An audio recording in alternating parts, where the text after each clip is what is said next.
আম্বেদকাৰ ডাঙৰীয়াক কিদৰে অপমান কৰিছে এটা উদাহৰণ মই আপোনালোকক দেখুৱাব বিচাৰিছো। अभी एक फैशन हो गया है अम्बेडकर अम्बेडकर अम्बेडकर अम्बेडकर अम्बेडकर अम्बेडकर। इतना नाम अगर भगवान का लेते हैं तो 7 जन्मों तक स्वर्ग मिल जाता है। গৃহমন্ত্ৰী ডাঙৰীয়াই কৈছিল যে এতিয়া কংগ্ৰেছ আৰু ইণ্ডিয়া ব্লকৰ নেতাসকলে নেত্ৰীসকলে ইমান আম্বেদকাৰ আম্বেদকাৰ আম্বেদকাৰ আম্বেদকাৰ আম্বেদকাৰ আম্বেদকাৰ কৈছে, এনেকৈ যদি ভগৱানৰ নাম ল'লেহেঁতেন তেতিয়াহ'লে 7টা জনমত তেওঁ স্বৰ্গত বাস কৰিব পাৰিলেহেঁতেন। মহামানৱ মহাত্মা গান্ধীয়ে বগা ইংৰাজক ভাৰতবৰ্ষৰ পৰা পঠিয়াই স্বাধীন পাইছিলে। পৰৱৰ্তী সময়ত ডক্টৰ ভীমৰাও বাবা চাহেব আম্বেদকাৰে তেখেতৰ নেতৃত্বত গোটেই ভাৰতবৰ্ষখন সকলোকে লগত লৈ মিলিজুলি চলাৰ যি এক বিধি বিধান সংবিধান প্ৰস্তুত কৰিছিলে, সেই সংবিধানৰ গৌৰৱময় দিনটোত নতুন প্ৰজন্মক কথাবিলাক সোঁৱৰাই দিবলৈ বিচাৰিছিলো।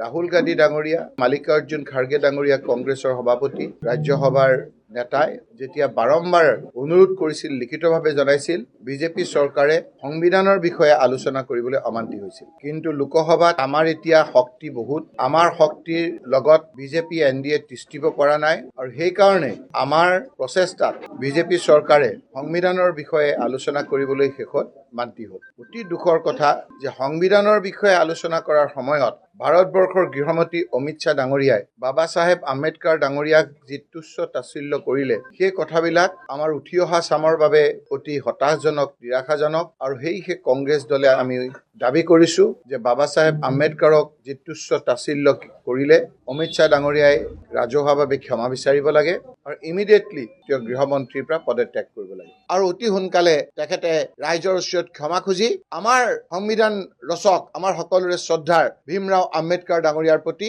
গভীৰ শ্ৰদ্ধা জনোৱাৰ কাৰণে আমি আহ্বান জনাইছো। যিজনৰ সাহসীয়া প্ৰচেষ্টাত 3টা বছৰ কষ্ট কৰি, ৰাতিক দিন কৰি, দিনক ৰাতি কৰি, যাৰ নেতৃত্বত সংবিধান হৈছিল, যিজনৰ সুদূৰ প্ৰসাৰী চিন্তাধাৰাৰ পৰিপ্ৰেক্ষিতত আমি আজি মিলাপ্ৰীতিৰে চলিব পাৰিছো, যি সংবিধানক আগত ৰাখি আমাৰ প্ৰতিজন লোকে শপত খাই আমি সকলো ধৰণৰ ভয় ভীতি, সকলো ধৰণৰ বেয়া কামৰ পৰা আঁতৰি থাকো, সেই সংবিধানৰ ৰচকজনক এনেদৰে অমিত শ্বাহ ডাঙৰীয়া, গৃহমন্ত্ৰী ডাঙৰীয়াই যি তুচ্ছ তাচ্ছিল্য অপমান কৰিলে, আমি সেই অপমানৰ কাৰণে আপোনালোকৰ জৰিয়তে ক'ব বিচাৰিছো যে তেওঁ ইমিডিয়েটলি ৰিজাইন দিয়ক, পদত্যাগ কৰক, কাৰণ তেনেলোক গৃহমন্ত্ৰী হোৱাৰ যোগ্যতা নাই আৰু ৰাজহুৱাভাৱে ক্ষমা বিচাৰক। আমি প্ৰত্যেক দিন তেওঁলোকক অনুৰোধ কৰিছিলো, গৃহমন্ত্ৰী ডাঙৰীয়াই সংসদত আহি ক্ষমা বিচাৰক আৰু আপুনি পদত্যাগ কৰক। আৰু সংসদত ক্ষমা যেতিয়া বিচাৰিব তেতিয়া গোটেই ভাৰতবৰ্ষৰ ৰাইজক বিচৰাৰ নিচিনা হ'ব।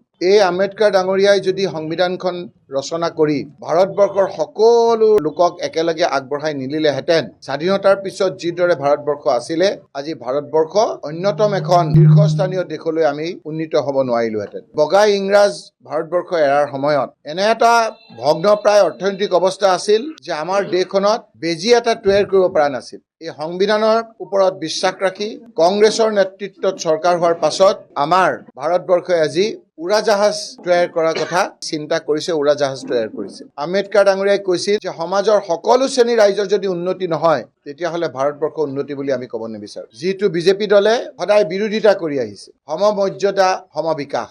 আজি আপোনালোকে দেখিছে যে বিজেপিয়ে বিভিন্ন জাতি জনগোষ্ঠীক একেলগে আগুৱাই লৈ যোৱাত বাধা দিয়ে আৰু তেওঁলোকৰ মূল মন্ত্ৰৰ বিৰোধী। বিভিন্ন ক্ষেত্ৰত তেওঁলোকে সংৰক্ষণ কৰি সমাজৰ যিখিনি পিছপৰা শ্ৰেণী, বিশেষকৈ অনুসূচিত জাতি, অনুসূচিত জনজাতি, পিছপৰা বাকী জনজাতিসকল, সেই লোকসকলৰ যিখিনি সংৰক্ষণৰ ব্যৱস্থা সংবিধানত সন্নিৱিষ্ট কৰিছিল আম্বেদকাৰ ডাঙৰীয়াই, সেইখিনি তেওঁলোকে যিকোনো প্ৰকাৰে নোহোৱাটো কৰিবলৈ বিচাৰিছে। তাৰে চিন্তাধাৰা আগত ৰাখি যোৱা লোকসভাত তেওঁলোকে কৈছিল 400 চিট তেওঁলোকে পাব। এইটোৱে ভাৰতবৰ্ষৰ ৰাইজক বুজাব বিচাৰিছিল যে 400 জন MP যদি তেওঁলোকে জিকে, তেওঁলোকে যদি 400 জন MPৰ সৈতে চৰকাৰ কৰিব পাৰে, তেতিয়াহ'লে সংবিধানখন তেওঁলোকে নাকচ কৰিব। ভাৰতবৰ্ষৰ মানুহে বুজি পালে, ৰাহুল গান্ধী ডাঙৰীয়া হাতত সংবিধান লৈ সংবিধান ৰক্ষা কৰিবৰ বাবে ভাৰতবৰ্ষৰ প্ৰতিজন লোকক আহ্বান জনালে। তাৰ পৰিপ্ৰেক্ষিতত বিভিন্ন অনিয়মৰ আশ্ৰয় লৈও 400 পাৰ কৰিম বুলি গোটেই আকাশ বঁটা মুখৰিত কৰা এই দলটোৱে 240ত সীমিত হৈ থাকিবলৈ বাধ্য হ'ল। 240ত সীমিত হৈ থকাৰ বাবে আৰু ইণ্ডিয়া ব্লকেও প্ৰায় সমপৰিমাণৰ MP জিকাৰ বাবে জোৰা টাপলি মাৰি এখন চৰকাৰ কৰিছে যদিও ৰাহুল গান্ধী ডাঙৰীয়া, মাল্লিকাৰ্জুন খাৰ্গে ডাঙৰীয়াৰ নেতৃত্বত বিজেপিয়ে লোকসভাত আলোচনা কৰিবলৈ আজি ভয় কৰা হৈছে।